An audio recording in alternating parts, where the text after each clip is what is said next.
the next question was going to be, you touched a little bit on it, but your website talks about two main research interests. So you talk a little bit about lung lineage development, and then the other one is more focused on precision medicine for individuals with cystic fibrosis. Mm-hmm. And we were hoping maybe you could just talk a little bit about those and whether, you know, those are really separate projects or, yeah. Yeah, absolutely. So first, full disclosure, that website needs to be updated. Okay. With the growing team, we are venturing to other avenues as well. So I'll briefly talk about each one. So the first and foremost, and where my heart really lies, is in the developmental aspect. So the human lung, we don't know very much about how the human lung forms, mainly because we've never really had access to human fetal lung tissues or of that sort to really understand how does the human lung form from a little patch of endoderm cells to eventually form this beautiful, intricate, upside down tree that has this vital function. And the human lung, we know, has at least 60 different cell types. Yet, and there's still more being discovered with new technologies nowadays. And yet we don't fully understand or can fully appreciate the whole function of the function of the lungs and the lung cell types because we don't know much about it. And so now with these stem cells, we can essentially use it to understand how the lung forms, because the way we form the lungs from these stem cells is through a developmental trajectory. So we gradually coax them to become more restricted, to become more like lung cells, and eventually become fetal lung cells, and eventually become adult lung cells. So using that kind of developmental approach to coax these stem cells to become lung, we can basically use that as a platform to study molecular processes that can have a role in whether or not certain cell types are formed during the lung developmental process. Of course, we're also taking advantage of some of the primary tissues and primary cells that we have to validate some of our stem cell models. But my biggest interest is really trying to better understand how the human lung forms. And there's importance for that. A, because many congenital disease, something must go awry during development for it to happen. And B, even acquired diseases such as, for example, COVID-19, we know kids and adults are both at risk of contracting the virus, and yet kids do not really experience the severe lung disease as the older adult population do. And so that seems to just suggest that the airways of the kids and the airways of the adults are probably quite different. And so we can use our what we know from development to really see whether or not there is a true difference between the airways of the kids versus the airways of adults. Why kids don't have these severe lung disease, and then use that as a clue to find new therapies for patients with COVID. So that's one.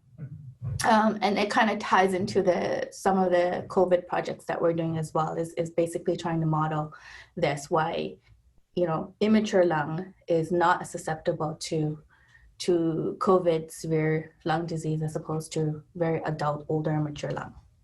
Wow, that's very interesting.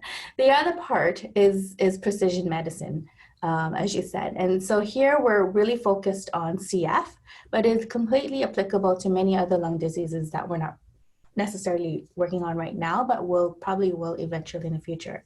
So CF, mainly because we're at SickKids, and there's a huge history of CF at SickKids. The gene was identified at SickKids over 30 years ago. And because of this, we've made significant progress in understanding first how the chloride channel, which is how the chloride channel works and what happens when there are mutations in that chloride channel, what happens in terms of the protein, how it functions, how it doesn't function in CF. And from that, we can also understand how to design drugs to treat the disease. And so, my lab being at SickKids, it's naturally for us to be involved in a CF project made a lot of sense. We have all the experts here. We have the clinician scientists here. We have the basic scientists here who really who are experts in CF for my lab to be kind of mingled in with and learn a lot from. So our contribution to the whole CF story is using these stem cell models that we developed, stem cell derived lung models, from iPS cells from each individual patient with CF. So I don't know if you know much about CF, but CF is a monogenic disease, so it's caused by mutation in one gene. But there are many mutations, and to date, there are, I think, a little over 360 mutations that can cause disease in just one gene. Um, Most people with CF will have one mutation called the delta F508. At least one of their allele will have that mutation. So 90% of CF patients will have that particular mutation.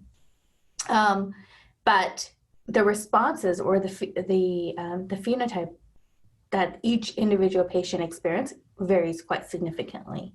And so we're trying to understand this. We don't quite know why, if it's one mutation that all these patients have, or the majority of these patients have, why is it that people are experiencing very different symptoms or phenotypes?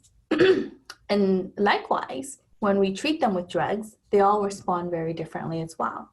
So this is where precision medicine comes into play, is that we know that there might be one drug that might work and target the genetic mutation, in this case, delta F508, but we know that every patient will respond very differently.